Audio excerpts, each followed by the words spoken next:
Саламатсызбы, өзүңүздү тааныштырып кетсеңиз.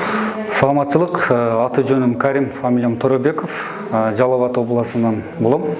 Москвада ушул жарандык активист. Мекенчилдер комун жетектейм.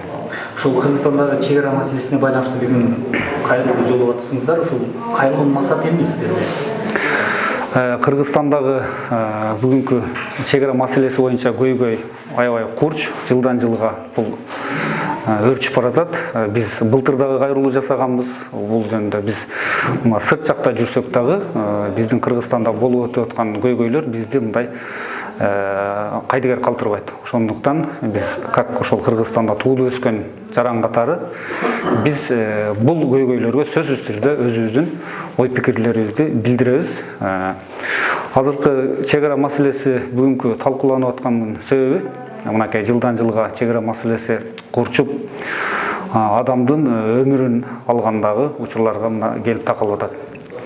Мен эмне демекчимин? Биздин ушул Советтер Союзунан бөлүнүп чыккан жылдардан тартып бул жылдан жылга курчуп келген маселеге чекит коюлбай атканы аябай өкүнүчтүү болуп атат. Биздин бийликтин алсыз болуп аткандыгы, биздин президентибиздин балким айланасында бир жакшы команда жоктугунанбы айтор ошол чек ара маселеси курчуп жатканы бизди өкүндүрөт.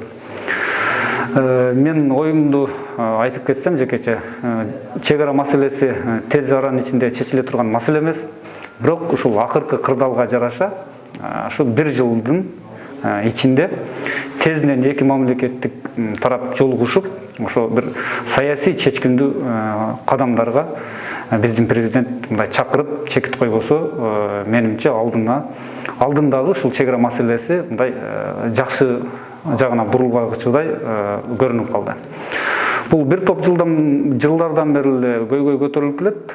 Мына биздин депутаттар да көтөрүп келген, көрөгөчтүгү менен айтып келген Жапаровго окшогон биздин депутаттарыбыз мынакей так ошол мындан бир топ жылдар мурун ошол парламентте керек болсо айткан. Чек ара маселесин тез аранын ичинде тактап коңшу мамлекеттер менен берчү жагын берип, алчу жагын алып тактап албасак, ошол 20-чы жылдарда көйгөй жарылат деген мына бүгүнкү күндө далилденип отурат.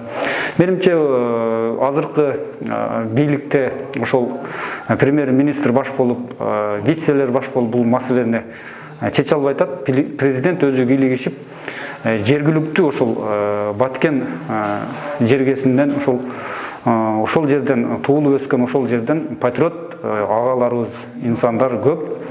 Менимче ошолордон бийлик бутактарын алып келип, жеринен өскөн ошол чек араны билген киши катары ошондой адамдарды алып келсе деп билген. Мен андай адамдар бүгүнкү күндө бар, Улукбек Кочкоровго окшогон биздин патриот агаларыбыз бар. Менимче ошондой адамдарды, ошол жеринен билген адамдарды бийликке алып келсе, чек ара маселеси чечилет го деген үмүт. Жалпысынан айтканда, чек ара маселесине чекит коюш керек тез аранын ичинде. Ансыз адамдын өмүрү эч кандай маселеден мындай бийик турбаш керек. Адамдын өмүрү кыйылып атат бул жерде.